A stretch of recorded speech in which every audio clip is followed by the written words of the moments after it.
Tes 1, 2, 3, oke.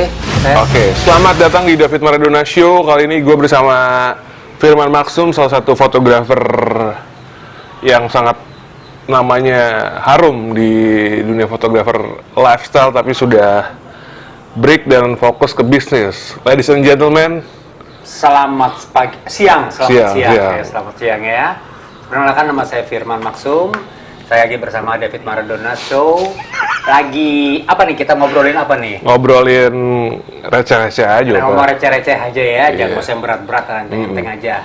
Oke. Kalau ada yang ini tidak ada ngomongin masalah sara-sara Betul, ya, netral. betul. Nah, 2024, kira-kira siapa nih, Opa? waduh, 2024 ini nih kalau dilihat sih, kalau dari pribadi gue sendiri sih mikirnya tuh si Andika, Ganjar, Prabowo, Anies. Erick Thohir? Dia Erick Thohir bagus, cuman dia namanya belum terkenal. Nama Erick Thohir. Kalau di Erick Thohir disandingkan sama yang digadang-gadangkan dulu tuh sama si Sri Mulyani, Sri Mulyani lebih chance lebih besar. Chance lebih besar secara edukasi udah terbukti, masa kerjaan terbukti gitu loh. Erick Thohir bukannya tidak bagus, cuman masih gapnya terlalu besar. Gapnya terlalu besar. Ini kalau masalah kita ngomongin sedikit ini nih, apa ya, ini Pilpres 24 ini akan yang jadi yang paling seru, akan paling seru banget. Bener. Saya udah ngomong sama ada teman saya waktu 2020, ini bukan ramal-ramal. Karena apa? Yang naik ini nih orang-orang yang umurnya dikatakan muda-muda. Sepantauan Opa dong? Kurang lebih. Atau kayak misalnya Andika Perkasa paling mati, dia pensiun kan 58. Dia masih kategori 50. Pak Ganjar itu masih dikatakan masih di bawah 60, ya kan? Kalau Erick Thohir juga masih dikatakan masih seumuran sama gua. Habis itu paling yang senior banget nih Pak Prabowo. Tapi Pak Prabowo, Andika, Ganjar ini 3 orang yang kuat. Ini kalau saya bilang cuma 3 ini yang untuk kita ngomong presiden ya. Karakter atau kans nih? Kan kadang kalau kayak katakanlah Ganjar kan bisa terhalang sama Bu Puan nih. Iya. Karena unsur politik dan Megawatinya. Iya.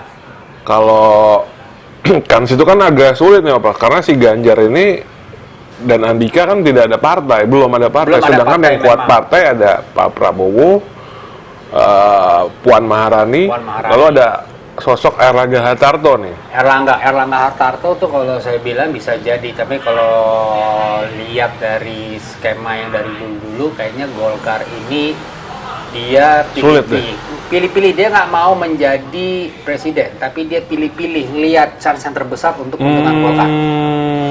Wah, benar-benar. Gitu, untuk keuntungannya ya. Dia lebih milih-milih untuk mendukung siapa? Iya, dukung siapa. Istilahnya dengan kata lain, gue mau main aman. Bener.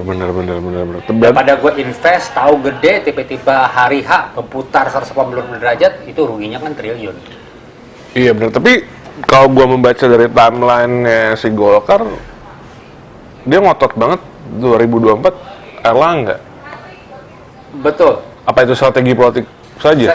Strategi politik kan biasanya kadang-kadang kita kan bikin ada istilah digadang-gadang ada pengen tahu cek ombak, orang bilang nih cek ombaknya tuh bagaimana. Kalau gua posisi meluncurin sih misalnya Erlangga Hartarto, oke, ini cek ombak di masyarakat bagaimana, Puan bagaimana. Nah itu sebenarnya analisa terakhir, nanti last minute ya, siapa nantinya.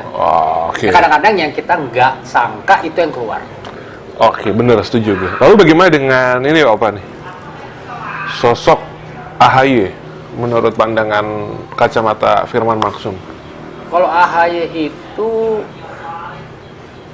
dia lagi apa ya? Magang. Kok gue bilangnya magang? Karena apa? Dia mau balap siapa di antara misalnya Pak Prabowo, mau balap si Pak Andika Perkasa. Susah dia mau ngebalap. Dia mungkin akan bisa jadi the next Pilpres yang akan datang, dia bisa jadi kuat. Tapi dia memang sekarang dia harus naik karena dia untuk mempromosikan sosok dia ke seluruh Indonesia. Nah, mungkin kita nggak terkenal tiba-tiba maju langsung itu, aduh susah. Ya kita ngomong perhitungan manusia ya. Iya, Kalau iya. perhitungan Tuhan kita nggak main, nah itu udah kuasa Tuhan lah itu. Kita nggak bisa ikut campur di situ. Nah, menarik nih. Gue juga setuju sih, soalnya AHY juga masih belum kuat ya karakternya. Karena dia lagi roadshow kemana-mana kan, roadshow ke sini, ke partai ini, ke partai itu, mungkin ke daerah, ke mana macam-macam. Nah, dia mempromosikan diri dia. Partainya udah dikenal, tapi sosok dia itu yang penting. Iya. Apalagi beberapa faktor terakhir tuh pecah kan Demokrat. Ada sosok Betul. Mr. Muldoko di dalam itu. Ya, itu no comment, itu terlalu apa namanya? Lu kenapa no comment? Apa kalau ada saudaraan sama Pak Muldoko?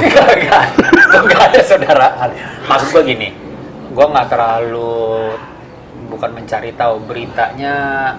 Kalau gue baca, gue nggak begitu ngerti tujuannya, walaupun gue ada yang gue mau ngomong, tapi gue nggak punya bukti. Gue nggak berani punya ngomongnya, kalau nggak ada bukti gue nggak berani gitu loh, nggak berani. Jadi kalau lihat dari Pak Muldoko, kenapa dia nge-gap istilahnya mengkudeta tanda kutip dalam masalah itu, gue nggak ngerti why. Walaupun gue ada pemikiran, tapi gue nggak berani ngomong. Iya.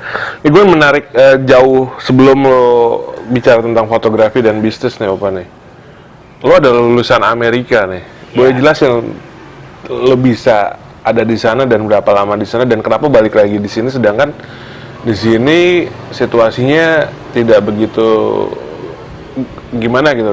Dari pandangan Opa sendiri, Gini, seperti apa nih? waktu itu gue sekolah di sana, ya, itu tahun 90-an, 95-an, ya. Nah, itu perkembangan ekonomi itu waktu di sana, di Indonesia itu masih bagus, dolar masih 1.900-an, belum sampai 2.000. Itu naik 1925, besok bisa turun 1923, naik lagi, turun, naik, turun grafiknya. Nah, kenapa gue nggak mau terusin di sana ya? Gue sih terus terang aja, gue kesana hanya untuk sekolah, bukan untuk hidup. Memang misalnya waktu itu juga gue pernah ditanya di sana untuk kerja di sana sebagai fotografer. Oh sempet ya? Sempet gitu, ada temen nawarin mau nggak jadi, istilah waktu itu di sana jadi asisten 2, karena baru masuk asisten 2. Oh ada beberapa asisten kalau fotografer jadi utama? ada tingkatannya, asisten 1, 2, asisten 1, nah itu ada ininya, ada waktunya. Fotografer media senior. Oh karirnya lah ya? Karirnya gitu ada, sama kayak di sini juga ada gitu loh. Kalau waktu gue di majalah, kerja di majalah, gue dari fotografer langsung naik fotografer senior gitu. Nah di sana karena gue nggak terbiasa dengan kehidupan di Amerika tuh tidak enak. Memang pada saat itu enak. Kenapa lu nggak suka free sex? Free sex, hancur. Kan kehidupan di sana free sex, ganja. Tapi enggak, itu kan itu. Maksudnya di sana kehidupan masyarakat di situ nggak cocok. Nggak cocok, gue tidak familiar sama kehidupan di sana sama kehidupan di sini. Mungkin bisa kerja di sana, tapi batin gue bentrok, pingin pulang Jakarta, Jakarta ya lu zaman dulu lu keluar ketemu makanan. Iya sih. Di sana jam 8-9 malam lu keluar apa lu kecuali, apalagi kecuali lu mau keluar ke istilah ke kotanya ya, ke Chinatown gitu. Tapi kan kita nggak mungkin setiap hari ke Chinatown nggak mungkin kan ya. Paling ya kalau di Jakarta kan lu keluar ada warung, paling minimal warung nongkrong di situ istilahnya. Rokok, kopi atau ada kalau ya apa? Indomie.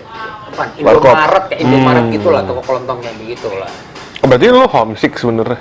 Homesick pasti homesick lah. Tapi sempat nge-sex? Enggak lah. Pernah maksudnya pacaran atau gimana? Gue tuh kesana tuh kasihkan ini main. Oh gitu? Sama temen-temen nongkrong. Udahannya tuh gue dulu nongkrong sama temen-temen di apartemen, sama temen gue. Ya sekedar ya kayak malam weekend, barbecue, nongkrong aja, 3 orang juga banyak. Sesama Indonesia atau? Ada Indonesia, biasa ada temen gue satu lagi dari Taiwan. Oh, sesama Asia? Iya, sama Asia. Jadi chemistry-nya dapet ya? Iya, ngobrol-ngobrol dengan Taiwan ya, kita ngobrol komunikasi antar mereka juga kita Inggris aja gitu loh. Ya, kecuali misalnya kita berdua sama teman gue yang orang Indonesia, gue ngomong bahasa Indonesia lah. Ya, bukannya pakai bahasa orang sama Indonesia bahasa Inggris kan aneh. Iya sih.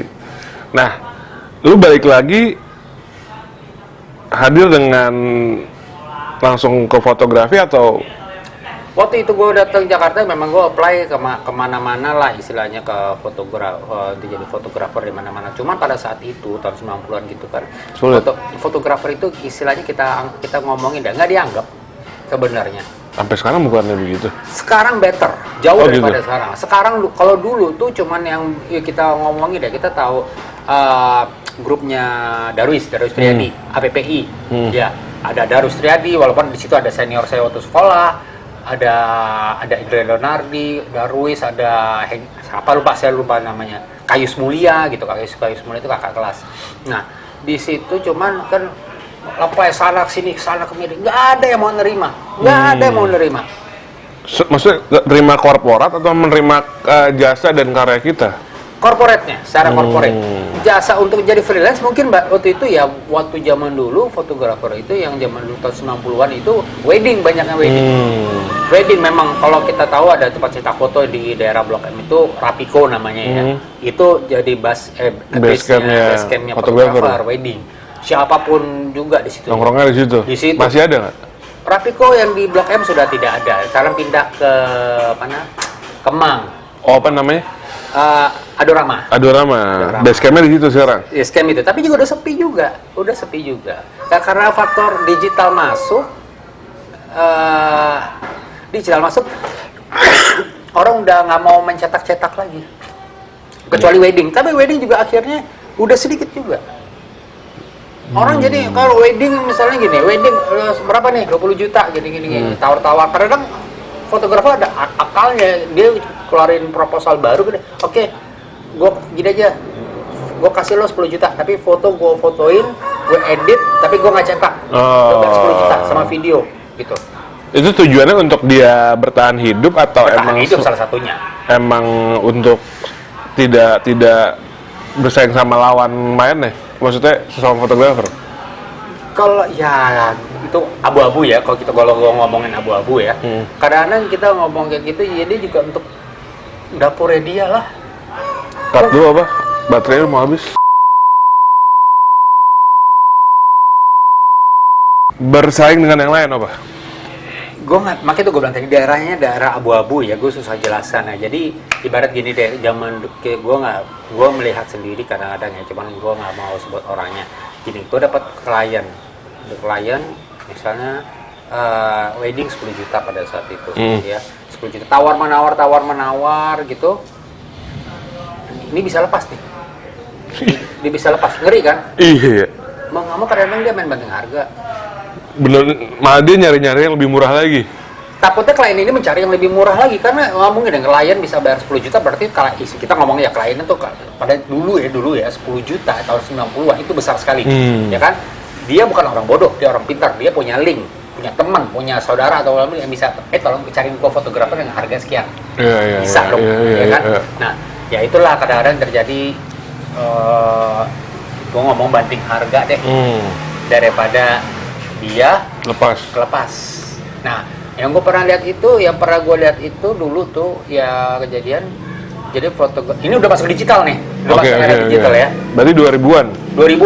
2008 lah, 89. Fotografer wedding mau masuk, dia dapat seorang fotografer dapat wedding, ya kliennya wedding. Ini nggak lewat agensi pribadi.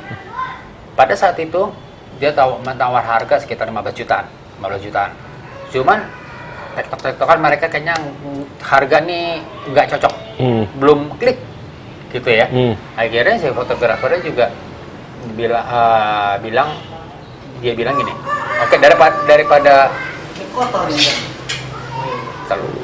terus daripada nih si kliennya pindah tangan, lo gue cetakin, gue fotoin, tapi gue nggak cetak, lo bayar hanya sekian. Oh, sampai begitu?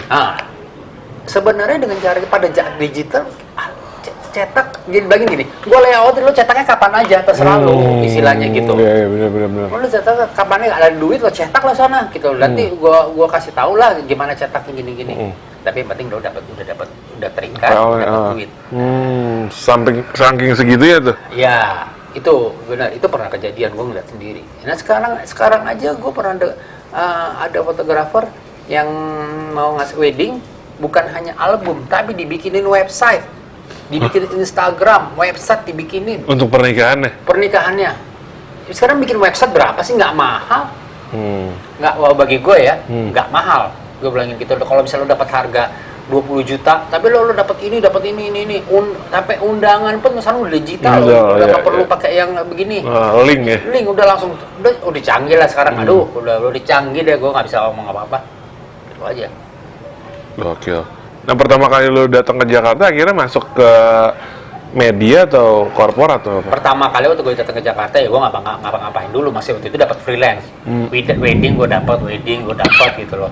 Cuman kan lama-lama gue juga perlu istilah kepastian dalam masalah kerja kan ya. Masalah kerja kepastian itu ya gue coba lamar kemana sini ke tabloid, ke koran, ke majalah, ke agensi, ke ini itu nggak dapat. Pada akhirnya, Berapa lama nggak dapat? wah lama itu. Gue pulang tahun 96. Iya, 96 lah. Habis itu, gue 96 gue Jakarta sebentar, setahun gue pergi lagi ke Australia ambil multimedia. Oh, lu lanjut lagi? Lanjut lagi ambil multimedia di Australia. Ya udah pas tahun 99 gue ke Jakarta. Nah itulah mulai cari corporate untuk kerja tetap istilahnya. Tapi sampai itu gue kerjanya freelance gue terima, corporate ada lemparan dari teman, gitu loh kan. Dari agensi ya kecil-kecil lah, nggak gede gitu. Cuman ya pada saat itu lumayan nggak ini banget gitu aja. Nah, akhirnya kantor pertama yang lo dapet Femina ya? Pada waktu itu gue ditawarin sama ada temannya bini gue itu. Oh, jadi lu udah nikah baru masuk kantor? Belum. Pacaran? Sebelum pacaran. Itu di majalah Femina Group, tapi untuk di Dewi only. Majalah Dewi only untuk ya artikel ini, artikel itulah, langsung untuk acara ya yang di belakang kayak socialite itu di belakang. Itulah pertama kali. Habis itu gue berapa tahun di situ gue keterima di majalah The Peak Singapura. 2003 tuh, untuk itu free magazine dari Singapura yang untuk expat. Sorry, The Peak itu punya Singapura base ya? Dulunya punya di base di Singapura. Sekarang kan Lipo. Iya kan, dulu tuh Singapura yang punya. Gue masih ingat Blue Ink namanya. Kontennya The Peak tuh lebih ke properti apa lifestyle sih? Expat. Oh, expat. Kehidupan expat. Kehidupan expat di Indonesia. Ya, bisa kehidupan Indonesia, bisa salah satu juga misalnya tentang bagaimana bisnis lifestyle-nya dia gitu loh. Tapi itu juga ada liputan malam kan yang kayak soalnya cuma lebih arah ada apa namanya foto, tapi dia dinner. lebih arah ke ini dinner atau ke arah corporate government event. Kayak peringatan 17 Agustus istilahnya kayak gitu. National Day ya, kita ngomong National Day-nya. Lebih arah ke sana gitu. Berapa lama tuh di The Peak? Dari tahun 2003 sampai 2005 akhir. Oh, salah. Oke, lalu? Habis itu gue keterima di majalah lain lagi. Ini keterimanya lo di hijack atau lo bosen? Oh, waktu dari majalah The Peak dari Dewi kan gue freelance. Masuk ke The Peak itu gue permanen, ya. Langsung gue pindah lagi ke permanen majalah If, dulu pernah dengar majalah If. If-nya FE, majalah perempuan dari Belanda. Udah, tapi nggak lama, 1,5 tahun gue keluar lagi. Habis itu dari situ gue freelance lagi buat Tetler. Sama Harry itu loh, namanya Harry Ogek, tau kan? Harry Ogek, Ipul, Sandi, udahlah itu. Udah sama mereka lah gue ya. Semuanya freelance tuh? Oh enggak, Harry itu tetap, Sandi, Ipul masih di situ, masih jadi karyawan tetap di majalah Tetler. Cuman gue freelance-nya lah. Kalau mereka penuh, gue ditarik. Ya tapi di situ lagi gue freelance buat majalah untuk wedding lah, untuk ini lagi gue masih itu. Ya udah, pas itu gue lamar lagi istilahnya, ada majalah Prestige katanya, majalah Prestige lagi butuh fotografer, yang si Kresna keluar. Udah, gue masukin, udah. Seminggu kemudian gue dipanggil interview, udah sama HRD-nya udah oke. Udah sama bos Ronald Lim, udah ngobrol sama Ronald Lim ya sekitar setengah jam 45 menit. Dia bilangin oke. Ya udah. Apa karena sama-sama pernah kuliah di luar? Enggak, cuman ya gue bukannya sombong atau gimana ya. Waktu itu sama Ronald Lim gue interview sama dia tuh bahasa Inggris melulu, tektokan Inggris gitu. Jadi ya mungkin keuntungan gue waktu keluar di luar gue bahasa Inggris gitu loh. Mungkin dulu masih ingat, sekarang udah lupa bahasa Inggris. Ya cuma karena gue di saat waktu di Prestis emang kejadian benar. Kenapa? Untuk urusan foto profil, misalnya kata orang bule gitu, orang mana tuh, gue yang turun. Event-event bule atau ya maaf ya, gue bukan kelas atas yang itu yang gue yang turun. Madam itu. Iya, atau aja urusan kalau corporate foto profil di Bali ya gue yang turun. Kadang-kadang gue udah sampai aduh gue jangan gue lagi deh udah malas gue ke Bali, gue bilang gitu. Udah malas banget gue minta yang lain, lu deh yang pergi kan, nggak mau, nggak berani, nggak bisa bahasa Inggris. Nah, tokoh yang paling lu grogi saat mendirectnya siapa tuh, apa di ketemu orang-orang penting? Langsung gue cuma browsing aja, gue liat majalah-majalah sebelumnya, majalah ini gue research dulu. Si ini misalnya si chef di Bali chef gitu ya, hotelnya apa misalnya, hotelnya Ayana lah gitu ya. Oh gini, gue cari spotnya bagus kurang apa ya udah. Kalau kalau profil kan nggak terlalu banyak ini kan ya, nggak terlalu banyak angle. Iya, kalau cowok nggak banyak angle, kecuali cewek. Nah, angle harus banyak karena belum dia karena pack up dulu, touch up dulu kan, harus jauh lebih bagus gitu. Ada yang pernah grogi nggak lo ngedirect ya? Atau ada pengalaman-pengalaman? Enggak. Mistis. Mistis. Kalau misalnya ada grogi, gue ada pernah grogi karena waktu itu kejadiannya gue foto, pas mau foto hujan, gerimis, lampu tuh di luar karena listrik kan zaman dulu kan, itu gue panik itu. Abis itu udah ngefoto dia tuh gue udah nggak fokus, foto dia udah jadi, udah selesai. Terus? Ya udah. Hasilnya maksimal? Standar. Maksimal nggak standar tuh ya. Pokoknya ya udah kalau nilai itu 6 udah cukup. Terang, rata, fokus, udah. Aman, dah. Ya mau ngapain lagi? Iya sih. Nah, udah pada panik. Pasti media terakhir lu ya? Gue pernah sempet di majalah dari Prestis itu, gue sempet kerja di majalah motor. Oh gitu? Majalah motor, bukannya grupnya Gramedia, bukan. Ada majalah lagi, lupa gue namanya majalah apa gitu. Gue sempet keluar nggak lama, setahun doang. Bengkel magazine? Bukan. Motor apalah gitu, gue lupa namanya. Habis itu, jadi dulu. Gramedia Group? Bukan Gramedia Group, bukan. Sendiri, independen ya. Jadi waktu itu dia majalah itu, gue mau pindah dari Prestis itu karena dia membuat majalah baru. Ada majalah baru. Gue liat konsepnya ini bagus, cuma gagal. Lu tertantang? Iya. Dia main BW, hitam putih. Layoutnya majalahnya itu beda sama layout majalahnya sekarang. Sekarang itu beda. Layoutnya. Itu yang memutuskan untuk. Iya. Dia fotonya di situ lebih istilah gini. Diserahkan sama lo. Oh, bebas. Lo mau bagaimana? Nah, itu gue tertarik. Nah, cuman waktu itu karena cost production-nya gede, goyang. Ya nggak mampu gitu. Nggak mampu. Cuman ya udah, gue keluar. Cuman setahun gue keluar, gue ya udah freelance buat bazar lagi, majalah bazar. Oh, lu sempat ke bazar? Sempat ke bazar gua. Gantiin Evan ya? Gantiin Evan. Habis itu gue cuman setahun setengah lah.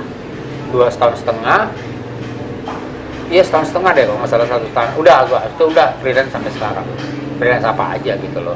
Oh, berarti di bazar cukup lama? Lumayan. Tapi ya itu, cuman di bazar kan ya di bazar itu gua foto beda konsep. Kadang-kadang konsep gue waktu di Prestis kebawa sama ke bazar. Sekarang kan bazar kan punya konsep sendiri ya, maksudnya gitu? Ininya apa, gendernya gitu loh ya. Prestis sama ini kan dibedain. Beda. Kalau menjadi Dewi kan yang udah umur misal 45 up gitu ya, gitu kan gitu. Kalau bazar mungkin lebih fine art lebih tinggi ya. Artnya lah gue bilang gitu. Dengar-dengar katanya lu di bazar duduknya di sebelah Dian Sastro ya? Ngaco lo ya. Atau Iwat Ramadan? Nah, gimana setelah lu melihat cetak pada ada yang kolaps, ada yang goyang? Emang masanya. Tapi bazar cukup bertahan ya? Prestis masih sih? Cetaknya? Prestis masih. Cuman gini, kalau lo pandangan gue tentang masalah cetak pindah beralih digital, emang sudah masanya. Ya ibarat kita lah, punya MRT. Hmm. Ya, MRT itu kan dari zaman Soeharto tahun 92 Planningnya, planningnya sudah ada, blueprint itu sudah ada. Cuman karena ya uangnya dipakai buat yang pembangunan sana dulu, pembangunan sini, jadi terlupakan gitu. Tapi yang gue dengar zaman Soeharto itu MRT udah punya, karena kita kan kalah. Kita MRT baru punya tahun berapa? Malaysia udah punya, Singapura pun udah punya, ya kan? Udah Cukup punya. telat kita ya. Kita telat, tapi alhamdulillah MRT bagus, kita MRT kita nih bagus, jor-joran lah gitu. Tapi gua agak kesel sama tangganya deh. Iya. Tangga tidak ramah sama orang tua. Memang ya itu sih ya, cuman kan ada lift. Wah, ada. Ada MRT nih, kita ngomong MRT. MRT bawah tanah kan? Iya. Iya. Yang di mana? Yang di Sudirman Tamrin kan tangganya terlalu curam gitu apa menurut lu? Oh, curam mungkin. Iya, gua gitu. Kalau buat oma-oma yang Betul sih, tapi ya juga oma-oma kan juga nggak mungkin pakai MRT tiap hari. Pegel kaki bos. iya sih, tapi kan kalau oma-oma yang mau harga murah, Iya, tapi kan jarang banget. iya sih. MRT kan diperuntukkan untuk orang kerja. Oh iya sih, Iya kan, iya sih. untuk Orang yang aktif ya. Iya, untuk mempersingkat waktu, macam-macam kan mass transportation di situ dikategorikan. Oh jadi sebenarnya Opa ini adalah dibalik pencitraannya Jokowi. Anjing. No. Oke, beberapa pertanyaan closing nih. Lu sekarang udah mulai bosan sama fotografi atau mencoba bisnis lain? Sebenarnya gimana sih, apa? Dari statement-statement lu lihat? Kalau misalnya dibilangin bosen atau tidaknya, memang pasti gue ada bosennya. Karena ya itu, kita kerja sama orang, Iya perusahaan itu punya pattern, punya Pola. polanya sendiri. Kita mau nggak mau, walaupun kita jago di sini ya, gue ikutin pola ini ya, mau nggak mau. Kadang-kadang bosen, iya, gue akuin bosen, iya. Yang kedua, gue merintis bisnis pelan-pelan ya, karena mungkin suatu saat gue nggak jadi fotografer lagi. Nggak mungkin gue mau umur segini, gue ngerjain foto apa ya, anak ulang tahun umur 15 tahun gitu loh. Jing men, gue bilang gitu. Iya juga sih. Iya kan, itu diperhitungkan karena kan kita tuh waktu itu di prestis itu gue bilangin aja, gue tuh di zona aman. Gue di zona aman. Alasannya maksudnya? Gua cuma- Sesuai umur lo? Bukan, gue bisa Bagaimana? mengontrol anak buah gue. Oh, gitu. Gue bilang, Lo pokoknya berangkat. hari Jumat ini udah kelar semua, udah dinamain, udah edit semua ya. Jadi jangan orang desain layout datang ke sini nanya bolak-balik pusing kuping gue nggak suka, gue bilang gitu. Terserah lo mau ngapain, lo mau tidur kayak mau ngapain, mau buka internet apapun terserah, tapi tanggal sekian, Aman, hari sekian materi. selesai. Gue gitu, gue bikin konsep atau juga pasti itu gue bikin konsep. Gue proses sama sistem, jangan aneh-aneh, gue bilang gitu. Yang dikejar gue soalnya, gue bilang gitu. Nah, tapi kan kalau misalnya tadi lo bicara itu kan lo bisa direct tim lo nggak usah turun lagi, tapi kan dia pakai nama brand lo, gimana? Kalau kayak gitu? Gue nggak bisa, gue masih ya paling seminggu tuh, itu gue cuma 2-3 kali turun. Memang itu kalau foto yang ya gue bukan apa ya urgent gitu, misalnya ya gue bilang kayak foto-foto profil itu bule, ya kan, gue harus interaksi sama si bule kan dalam bahasa Inggris. Habis itu atau misal foto makanan, habis itu gue misalnya foto acara bos gue kan yang punya Hermes, gue pasti turun. Oh iya, bos lo yang punya brand Hermes. Iya, Gokil sih. ya mau nggak mau gue. Ronald Trump iseng nggak bikin majalah sebenarnya? Atau itu cara dia untuk banyak banget dah. ngepromosiin produknya ya? Kalau gue dengar memang dia salah satu ambisiusnya pengen bikin majalah. Karena pada saat itu majalah kayak Prestige itu belum banyak. Dulu kan saya kan Tatler, Dewi, Prestige 3. Itu kan 3 Iya, yang terkuat. iya. Baru yang keluar Bazar? Beda Ya, genre? Bazar iya, tapi sedikit beda genre. Tapi Bazar lebih banyak, lebih cenderung untuk lihat artikel, profil, fashionnya. Iya sih. Gitu. Fashionnya Bazar, Prestige tuh beda. Fashionnya beda. Kalau kita nyebut registry? Registry itu makanya tuh 3 itu keluar, baru ada keluar registry, high end. Ya kan, habis itu ada majalah apa lagi?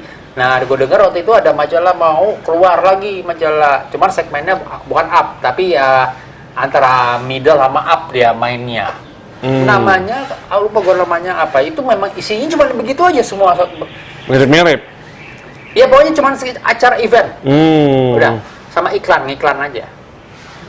Iya, supaya kayak orang-orang kaya itu bangga aja gitu ada di Iya. fotonya di majalah ya. Iya. Terus di situ diselipin produk-produk untuk orang kaya itu lihat. jualannya ya. Iya, Iya sih. cuman nggak jadi waktu itu. Cuman ya itu kalau majalah kan ya kita majalah itu kita mau majalah 5 tahun tuh jangan ngomongin balik modal 5 tahun nggak bisa. Majalah. Kita buat majalah cetak ya 5 tahun kita nggak bisa ngomongin balik modal. nggak bisa. Kenapa? Iya, Bukannya harga maksimal lagi, sorry, kita ngomongin 5 tahun kemudian barulah kita ngomongin balik modal.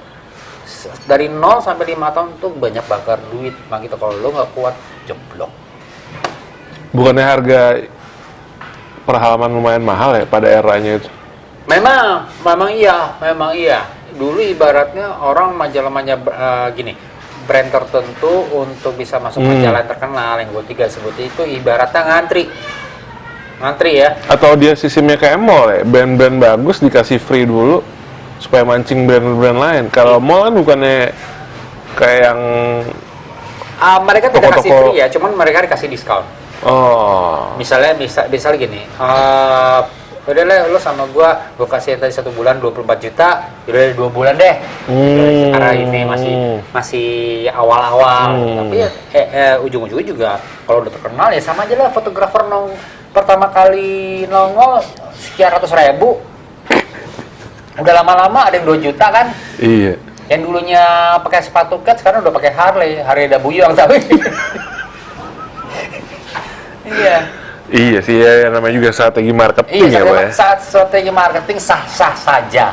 Nggak bisa gue bilangin, nggak salah strategi salah, nggak bisa. Sah-sah saja lah, gitu aja. Kok gue bilang nggak ada.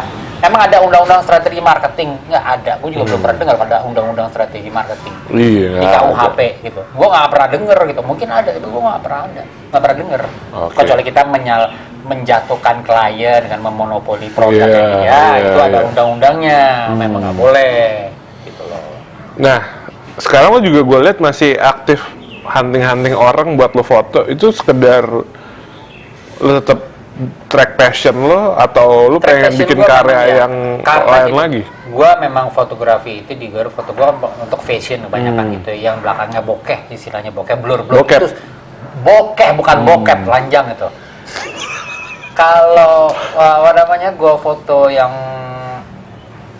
bokeh itu memang dari dulu gue suka banget. Oh, memang. Tapi gue tidak bisa menghilangkan fotografi gue. Istilahnya udah dari gue cari duit freelance buat ini fotografi yang hidup dulu ya. Fotografi udah susah gitu loh.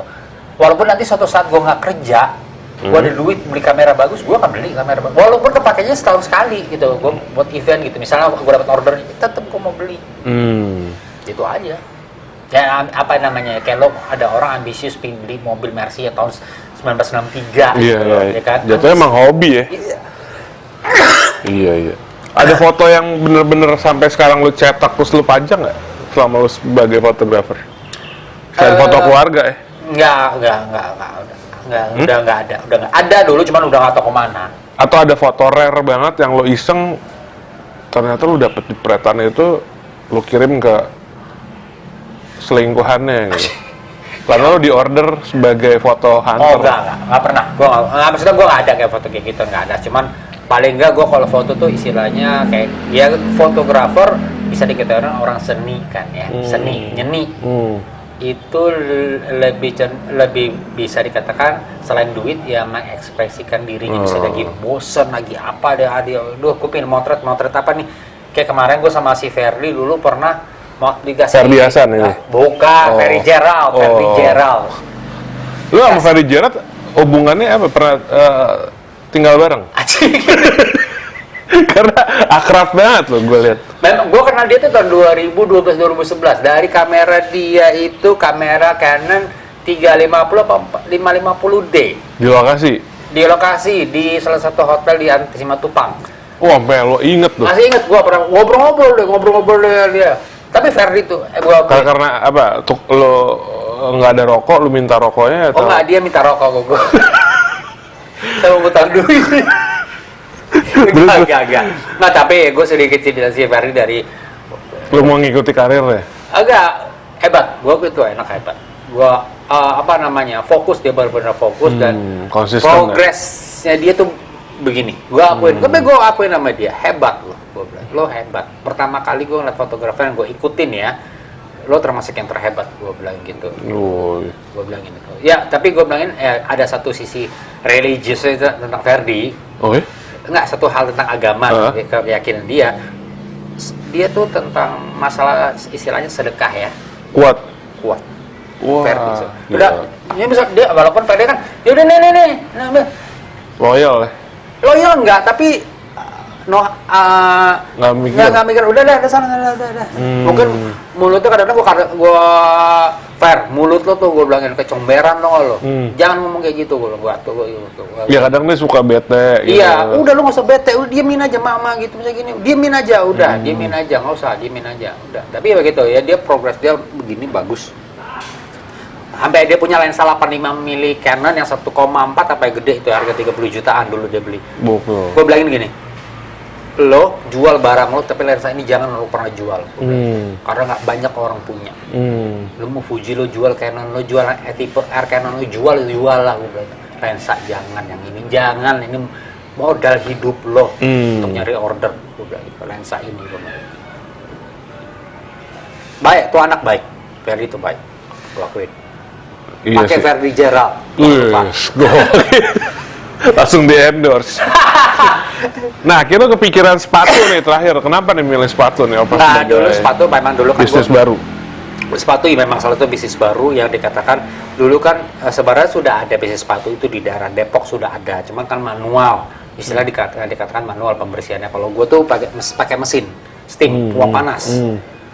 Memang panas. Kadang-kadang kalau maaf aja kalau sepatu yang istilah KW gitu lah, misal Nike KW kita ngomong deh ya. Pas di steam rontok.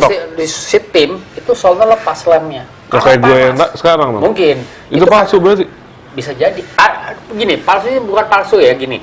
Karena bisa jadi gini. Umur lo sol lo udah waktunya. Udah waktunya habis karena sol itu ada umurnya. Nggak lama, 2 atau 3 tahun. Nggak lama. Ditambah misal udah lemah, soalnya gue steam panas, jebol lepas.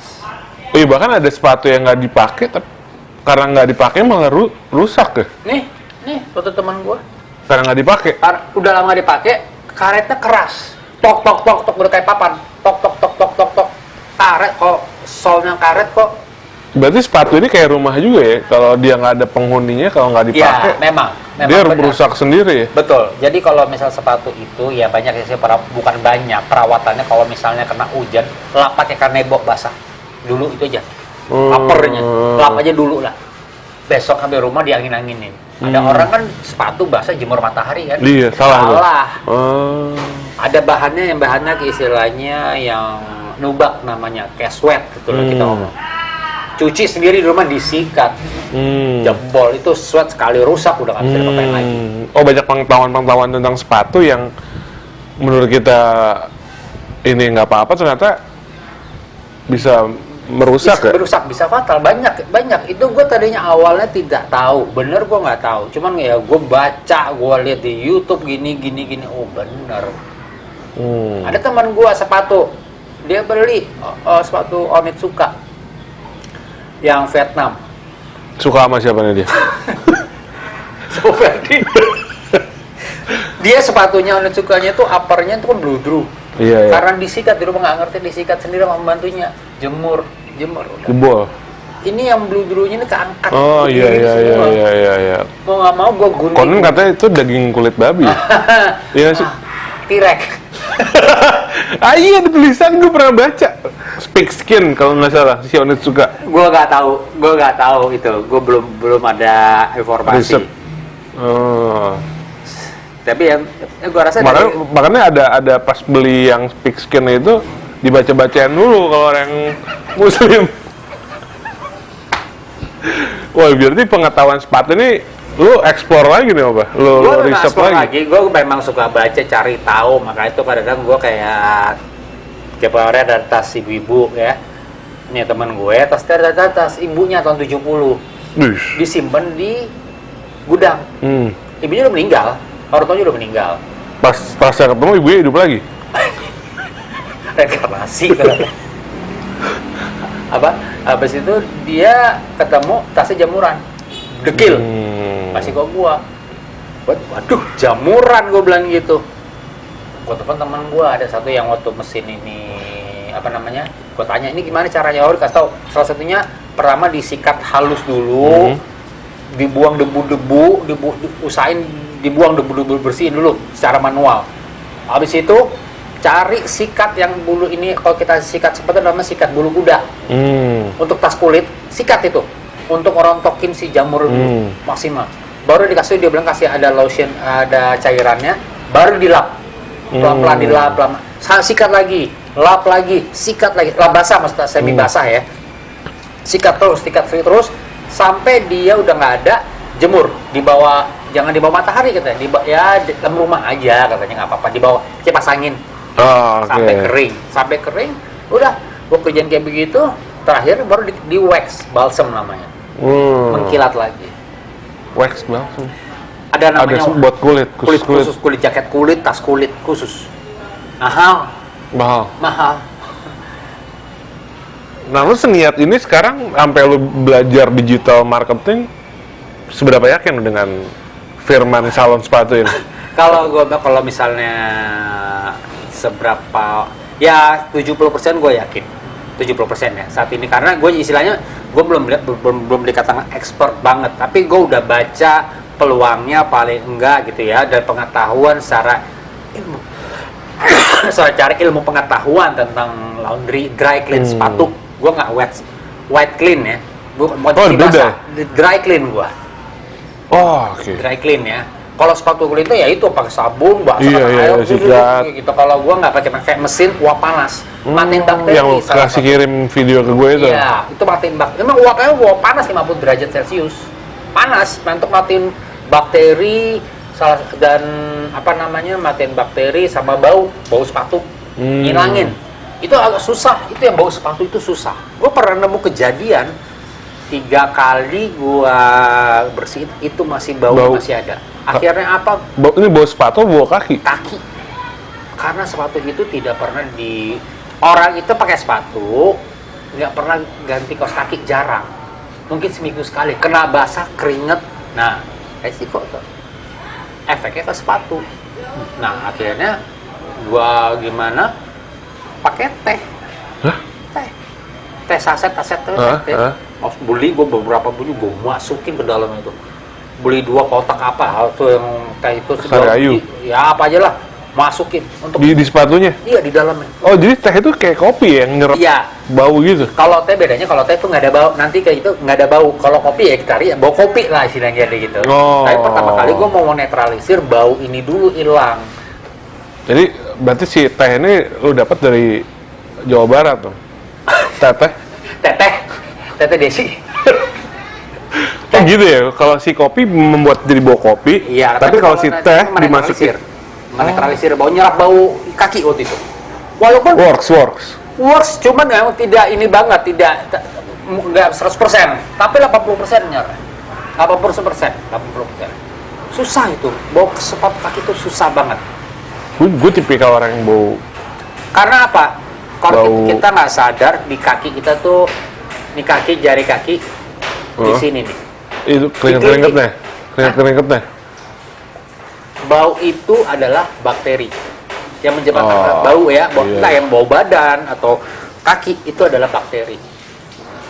Iya. Kalau orang punya permasalahan kayak gitu, biasanya kalau kaki, alkohol 7%, alkohol kasih tisu, semprot, olesin aja di kaki.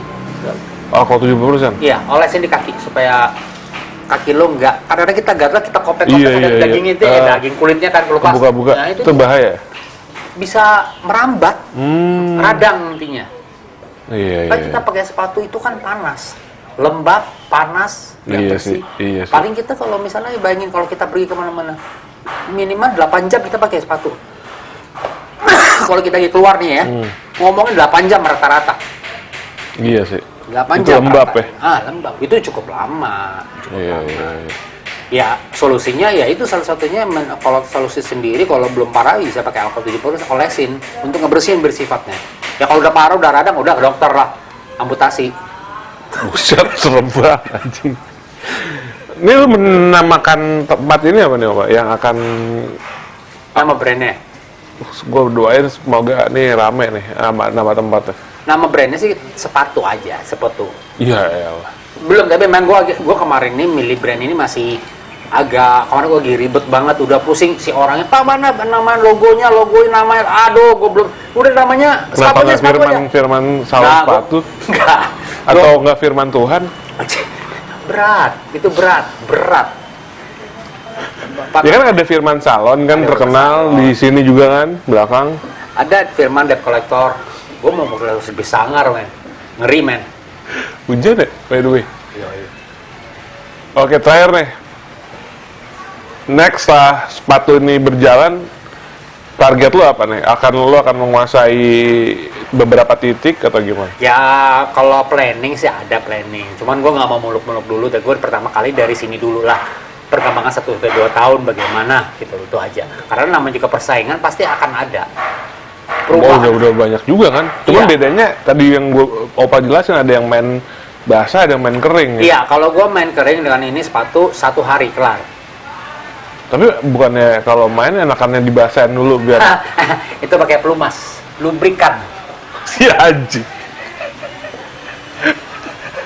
Lo rusak. Oke. Nah, Opa nih gimana Opa? Ini kan lu cukup lumayan berpengalaman ya buat mereka-mereka yang baru mulai di dunia fotografi dan juga bisnis. Pesan-pesan lo apa nih sebelum kita Ya sebenarnya sih pesan-pesannya gue nggak pesan banyak-banyak. Kalau gue bilangin pakai pesan-pesan kayak muluk-muluk apa gimana, pokoknya lo fokus aja deh. Udah fokus aja. Oh, jangan terpecah-pecah. Iya, jangan terpecah, satu fokus, dan kedua jangan istilahnya kita ngomong jangan nusuk temen lah. Wah, Jangan makan temen lah istilahnya gitu. Kenapa Enggak itu berstatement itu? Jangan lo ada pengalaman enggak, ditusuk, cuman nama bisnis adanya mah bisnis lah, orang pengen untung lah. Cuman jangan lo ya, fokus. Jangan sesekali pokoknya mematikan fokus rezeki temen gitu. Menutup lah itu. Walaupun memang rezeki bukan kita yang ngatur, udah Tuhan lah yang ngatur lah itu ya. Cuman pokoknya fokus aja deh, nggak usah ganggu orang, jelek-jelekin bisnis orang. Justru support bisnis orang ya? Iya, syukur dia bisa jadi partneran sama kita dilemparin order gitu, siapa tahu kan. Kita nggak mungkin dong bisa, kita nggak butuh teman, bohong lah, udahlah, lu siapa lu? Ya gue setuju sih dengan kolaborasi itu sih. Iya. Kayak gue justru malah kepikiran jadi pengen bikin akun yang support sepatu lu ini. Boleh. Kalau gue kan pakai itu tadi gue bilangin, kalau gue sepatu tuh 1 hari kelar. Dry clean ya. Itu upper, mid, bawah tuh semuanya gue vakum lagi. Gue steam, gue vakum. Maksudnya manual. Bersihin manual, ada yang kurang-kurang manual. Iya. Kerjaan cuma lumayan bikin keringet gue, spa gue di sini. Oh gitu. Panas. Tapi tempat ini cukup strategis nih di daerah selatan Jakarta. Iya memang, misal di cukup strategis sih. Apalagi kalau lo bosen lo bisa mampir di kantin situ kan, nyulik 1-2 orang bawa ke kamar, belajar bareng. Iya. Asal ilmu pengetahuan ya. Iya, benar. Oke, Firman Maksum. Oke. Di David Maradona Show, semoga informasi dari Iim. Lu kenapa dipanggil Iim? Nggak, nama gue tuh kecil. Iim itu nama gue tuh kecil aja. Nggak tahu juga. Ikim? Ikim bukan, itu siapa Ikim? Satpam komplek mana itu lagi Ikim ada? Samsul aja sekali. Ladies and gentlemen, Firman Maksum, owner sepatu, dan juga fotografer. Jangan lupa hubungin kemana nih Bapak buat Ya, tahu jasa sepatu kalau ini. misalnya ada bisa telepon ke saya ke 0812 818 08263 atau bisa datang ke workshopnya di Jalan Wijaya Timur 2 nomor 5 Tendean dekat Soli, Kelurahan Petogogan. Dekat SMP Tarakanita Tendean. Dekat Senopati ya? Iya, dekat Senopati. Nama IG-nya udah ada belum? Sudah. Ya, namanya sepatu, cuman akan Sepatu bukan bakalan banyak itu nama IG-nya ntar. Iya memang, cuman makanya itu gue kemarin tuh lagi pusing. Pusing kenapa sih lo? Iya, ini ngurusin tukang, Oh. ini mesin ini begini, aduh, puyeng gua agak ada foto, editan, udah diburu-buru suruh mak ini mau cetak, udah lu bikin aja diri dulu deh, gue bilang.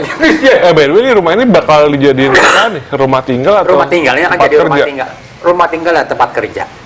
Seru nih karena bisa jadi studio-studio podcast juga nih, Bisa. buat sepatu podcast misalnya, Sini kan ngebahas. kita ini teras sebenarnya, cuma kan ini bisa jadiin bisa jadi backgroundnya kan clean ini gua. Terus kita ngajak Ferdi Bisa. ngobrol-ngobrol. Makanya gua mau suruh Ferdi karena Ferdi udah kesini, udah berapa sering sih Ferdi sih udah sering banget. Invest juga Ferdi? Enggak.